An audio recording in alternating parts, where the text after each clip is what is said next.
Bab 10. Menyuruh-nyuruh. Keesokan paginya, di lantai teratas grup Sanhe. Setiap hari Senin adalah pertemuan rutin perusahaan. Saat ini, semua keturunan langsung dari keluarga Qin sedang duduk mengelilingi meja konferensi. Lesi Qin, aku mendengar bahwa suamimu yang tidak berguna, yang telah hilang selama 5 tahun itu, telah kembali. Pria yang kini berbicara adalah sepupu Lesi Qin, Fred Qin, yang tersenyum ketika melihat Lesi Qin memasuki ruang konferensi. Apakah dia kembali atau tidak, apa hubungannya denganmu? Lesi Qin mengerutkan kening dan bertanya balik. Itu tidak ada hubungannya denganku, tetapi kegagalan keluarga Qin adalah dikarenakan oleh berita burukmu itu. Jika tidak, keluarga Qin akan berada di antara keluarga kelas 1 di Jiangsu. Ekspresi Fred Qin tampak seperti mencibir, kemudian berkata, jika hal ini terjadi pada wanita lain, mereka pasti telah kehilangan muka untuk tetap hidup. Aku tidak pernah berpikir bahwa kalian bahkan masih berani melahirkan anak, itu hanyalah aib bagi keluarga Qin. Diam, Lesi Qin tiba-tiba berdiri, dia kini dipenuhi amarah. Semua orang boleh mencibirnya, tapi satu-satunya yang tidak boleh disentuh orang lain adalah anak perempuannya. Ini adalah batas kesabarannya. Tidak ada seorang pun dari keturunan langsung keluarga Qin di ruangan itu yang membela Lesi Qin. Mereka semua tampak sedang menyalahkan Lesi Qin dan menunggu untuk menonton pertunjukan. Tuan besar telah tiba. Fred Qin hendak berbicara ketika tiba-tiba langkah kaki terdengar di pintu. Dia menatap Lesi Qin dengan dingin dan berhenti berbicara. Kemudian terlihat lelaki tua berambut perak dari keluarga Qin memasuki ruang pertemuan dan duduk di kursi CEO.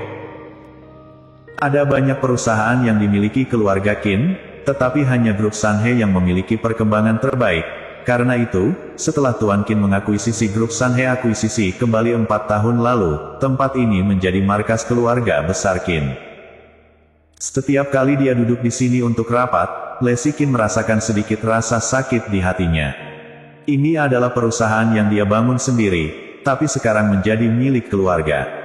Tidak peduli seberapa enggannya dia, nasi telah menjadi bubur. Meskipun Tuan Qin semakin tua, dia tidak berniat melepaskan posisinya. Sebaliknya, dia memegang erat posisi patriark di tangannya sendiri. Dia melirik semua orang, dan kemudian berkata, bulan lalu, keluarga Yuan dari kota yang mendirikan cabang di Jiangsu, dan sedang dalam masa persiapan selama beberapa lama ini. Aku mendapat kabar terbaru bahwa cabang tersebut akan dibuka secara resmi pada beberapa hari ke depan. Di pembukaan nanti akan banyak keluarga kaya dan terkenal yang tak terhitung jumlahnya ingin bekerja sama dengan grup Yanchen, dan kita sebagai keluarga Qin tidak boleh ketinggalan. Dapat dikatakan bahwa apakah keluarga Qin dapat menjadi keluarga kelas 1 tergantung pada apakah kita dapat memenangkan kontrak kerjasama dengan grup Yanchen. Mendengar kata-kata lelaki tua itu, semua orang bersemangat, dan seseorang bertanya langsung, Tuan Besar, jika kita bisa memenangkan kerjasama dengan grup Yanchen, apakah kita mendapatkan hadiah? Tuan Besar melirik ke arah orang yang berbicara dan berkata, siapapun yang dapat memenangkan kontrak dengan grup Yanchen, dapat mengambil kursi CEO grup Sanhe. Mendengar ini, semua orang terkejut. Tuan Besar ternyata bersedia merelakan posisinya sebagai CEO grup Sanhe. Lesi Qin menggigit bibir merahnya dengan erat. Grup Sanhe adalah miliknya, dan jelas sulit untuk mendapatkan kerjasama dengan grup Yanchen. Jika tidak, lelaki tua itu tidak akan menggunakan posisi CEO sebagai hadiah. Untuk sesaat, mata semua orang berkedip bola-balik pada Lesi Qin dan Fred Qin.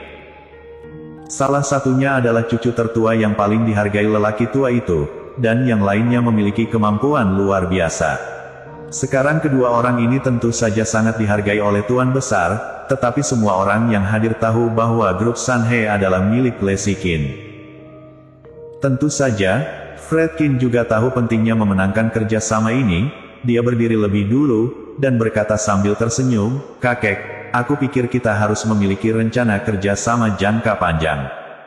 Oh, tanya Tuan Besar, apa yang kamu pikirkan? Fred Qin berkata, sejujurnya, kakek, sebenarnya, ketika grup Yanchen pertama kali mendirikan cabang di Jiangsu, aku sudah memulai persiapan. Kami telah menjalin beberapa hubungan, tetapi itu masih sulit untuk memenangkan kerjasama. Fred memang hebat, walaupun belum mendapatkan kontrak, tapi telah melakukan persiapan bahkan menjalin relasi. Setelah rapat ini, pergilah ke divisi keuangan untuk mendapatkan anggaran operasi. Orang tua itu berkata dengan sangat murah hati. Terima kasih, kakek. Fredkin sangat gembira. Yang lain tampak iri. Fredkin tiba-tiba memandang Lesikin, dan kemudian berkata, kakek, meskipun aku benar-benar ingin mendapatkan kerjasama ini, akan sangat sulit jika mengandalkan kekuatanku sendiri. Lagi pula, di depan grup Yan Chen, keluarga Qin tidak ada lebih salah satu dari banyak keluarga kecil, mengapa mereka harus bekerja sama dengan kita?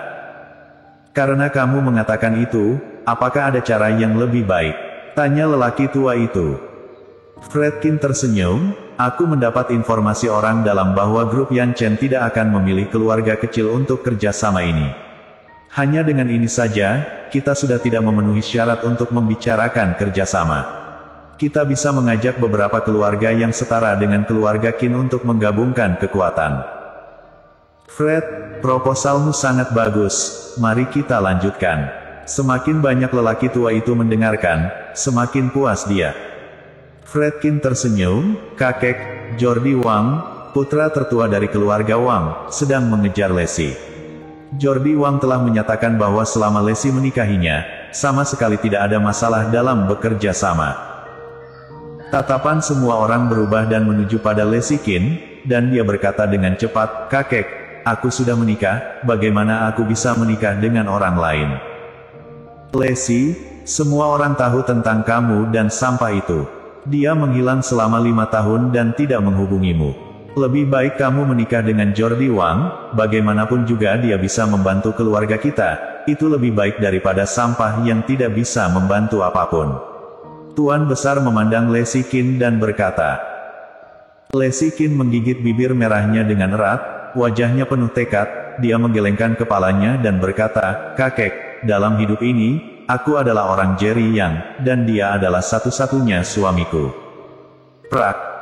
Kakek memukul meja dan marah, jika bukan karena skandal antara kamu dan bajingan itu 5 tahun lalu, keluarga Qin sudah menjadi keluarga kelas 1. Apakah kamu juga akan menghancurkan masa depan keluarga Qin 5 tahun ke depan? Lesikin menggigit bibir merahnya, mengepalkan tinjunya erat-erat, dia tidak menyadari bahwa kukunya telah menembus telapak tangannya, karena pada saat ini, rasa sakit di hatinya semakin parah. Alasan mengapa keluarga Qin memiliki status saat ini adalah karena grup Sanhe, orang tua itu tidak hanya mengabaikan kontribusinya kepada keluarga, tetapi dia menyalahkannya atas kegagalan keluarga Qin untuk menjadi kekuatan kelas 1. Kalau begitu masalah ini sudah diputuskan. Setelah pertemuan selesai, aku akan menghubungi kepala keluarga Wang dan membicarakan tentang pernikahan. Tuan Besar segera membuat keputusan tanpa memikirkan apakah Lesikin akan setuju atau tidak. Aku masih hidup, dan kalian semua ingin istriku menikah lagi. Mengapa kalian menyuruh-nyuruh dia melakukan hal yang tidak dia inginkan? Pada saat ini, suara yang dingin tiba-tiba terdengar, dan kemudian terlihat sosok seseorang muncul di ruang pertemuan. Dalam keterkejutan semua orang di keluarga Qin, Jerry yang berjalan ke arah Lesikin dan duduk, menatapnya dengan lembut, aku sudah pernah bilang, mulai sekarang tidak ada yang boleh menyakitimu. Bersambung.